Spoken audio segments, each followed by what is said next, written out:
وفاقی وزیر داخلہ محسن نقوی نے منی لانڈرنگ میں ملوث مافیا کے خلاف بھرپور کریک ڈاؤن اور انسانی اسمگلنگ میں ملوث ایجنٹس مافیا کے خلاف مؤثر کارروائی کا حکم دے دیا۔ وفاقی وزیر داخلہ محسن نقوی نے FIA کراچی زون کا دورہ کیا اور خصوصی اجلاس کی صدارت کی۔ وزیر داخلہ محسن نقوی نے کہا کہ بڑے منی لانڈررز پر مضبوط ہاتھ ڈالا جائے، منی لانڈرنگ میں ملوث عناصر کی پوری منی ٹریل کو بے نقاب کیا جائے۔ حوالہ ہنڈی کا کاروبار کسی صورت برداشت نہیں، بلا امتیاز ایکشن نظر آنا چاہیے۔ اجلاس میں FIA کراچی زون اور ساؤتھ زون کی کارکردگی کا جائزہ لیا گیا۔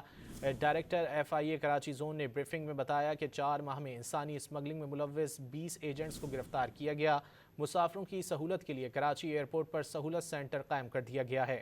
محسن نقوی نے کہا کہ معصوم لوگوں کو ملازمت کا جھانسا دے کر بیرون ملک بھجوانے والے عناصر رتی بھر رعایت کے مستحق نہیں۔ FIA کراچی زون میں انسانی وسائل کی کمی کو ترجیحی بنیادوں پر پورا کیا جائے گا۔